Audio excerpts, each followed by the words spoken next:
तो इमाम मिज़्ज़ी रहमहुल्लाह का एम.ए. जर्ह व तदील तैयार करने का मनहज अल्लाह की तौफीक से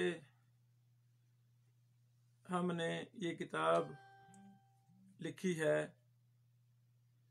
इसमें जो अहम नुकात हमने उठाए हैं उनका खुलासा हम पेश करना चाहते हैं।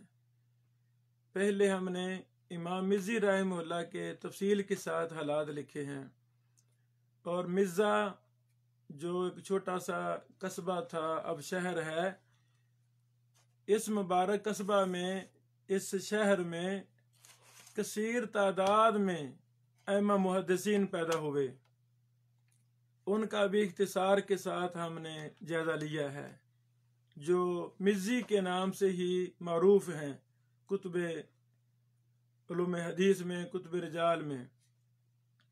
फिर इमाम मिज़्ज़ी रहमहुल्लाह के शागिर्दों की तादाद बहुत ज़्यादा है, लेकिन वो शागिर्द जिनको अल्लाह ताला ने जर्ह व तदील में बहुत ज़्यादा महारत दी थी और इमाम मिज़्ज़ी के साथ उन मुहद्दिसीन ने एक लंबा अरसा गुजारा, उन पर हमने सैर हासिल बहस की है, उनके हालात कलमद किए हैं। फिर इसी तरह इमाम मिज़्ज़ी रहमहुल्लाह ने दारुल हदीस अल अशरफिया में 23 साल गुजारे या दीगर इदारों में पढ़ाते रहे। वो इमाम मिज़्ज़ी का ख़ास मनहज था। उस ख़ास मनहज में चंद बातें ये थीं, वो तलबा को हर बात तहकीक के साथ करते थे और तहकीक के साथ ही कबूल करते थे। जर्ह व तदील, इलल, उलूम हदीस, सनदें, अतराफ, मतून, इलल पर बहस करना इमाम मिज़्ज़ी रहमहुल्लाह का शगफ था, मशगला था। इस पर किताबें लिखी थीं तो अपने तलबा से भी इसी तरह की बहूस उनको लिखवाते थे, इमला करवाते थे।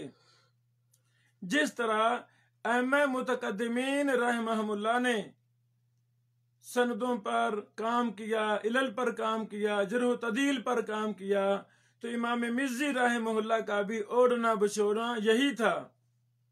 जो भी शागिर्द इमाम मिज़्ज़ी रहमहुल्लाह की मजलिस में, महफिल में बैठते थे, इमाम मिज़्ज़ी रहमहुल्लाह उनको इल्म हदीस से बाहर नहीं जाने देते थे। अल्लाह अकबर। इस तरह की कई एक वजूहात, असबाब तफसील के साथ हमने अपनी किताब में दर्ज कर दिए हैं। अल्लाह ताला से शाया करने की हमें तौफीक अता फरमाए। यहाँ पे एक और बात, इमाम मिज़्ज़ी रहमहुल्लाह के फवायद पर मुश्तमिल एक मुस्तकिल बाब हमने कायम किया है। मसलन जो इमाम मिज़्ज़ी रहमहुल्लाह ने कुतुब लिखी हैं वो फवायद इन किताबों में नहीं हैं, बल्कि उनके शागिर्दों ने अपनी अपनी किताबों में वो फवायद दर्ज किए हैं कि मैंने इमाम मिज़्ज़ी साहब से सवाल किया तो उन्होंने ये जवाब दिया, मैंने इमाम मिज़्ज़ी साहब से सुना, मुबाहसे हुए, मुज़ाकरे हुए। सुभान अल्लाह। इमाम मिज़्ज़ी रहमहुल्लाह के शागिर्दों ने वो मुबाहसे, वो मुज़ाकरे, वो फवायद, वो असीला और अजविबा अपनी मुंतशर किताबों के अंदर वो लिखे हैं। ये भी हमने एक मुस्तकिल बाब में उन फवायद को जमा कर दिया है। इसी तरह इमाम मिज़्ज़ी रहमहुल्लाह की कुतुब पर जो तहज़ीबुल कमाल है, इसी तरह तुहफ़तुल अशराफ है, इन किताबों पर जो काम हुए अइम्मा मुहद्दिसीन ने किए, इमाम मिज़्ज़ी के शागिर्दों ने किए, बाद वाले उलमा ने किए, वो भी तफसीलात हमने एक मुस्तकिल बाब में उनका भी हमने तारुफ करवा दिया है। यानी इमाम मिज़्ज़ी रहमहुल्लाह तारीख़ इस्लाम का एक सुनहरी बाब है। जर्ह व तदील पर, इल्म हदीस पर उरूज जिस तरह इमाम अहमद बिन हम्बल रहमहुल्लाह के दौर में था, बड़े काम हुए। इमाम अहमद बिन हम्बल के साथियों ने, असातिज़ा ने, शागिर्दों ने एक जहान आबाद कर दिया। तो उसी तरह इमाम मिज़्ज़ी रहमहुल्लाह का भी वो सुनहरी दौर था, इनका सुनहरी किरदार था। उलमा, خصوصاً جرح و تعدیل کے فن میں، علل کے فن میں، علوم حدیث کے فن میں افراد تیار کرنے میں ان کا کوئی ثانی نہیں ہے۔ متقدمین کے بعد آج تک ان کا بہت بڑا حصہ ہے علوم حدیث میں، علوم جرح و تعدیل میں۔ اللہ رب العالمین ان تمام محدثین سے راضی ہو جائے۔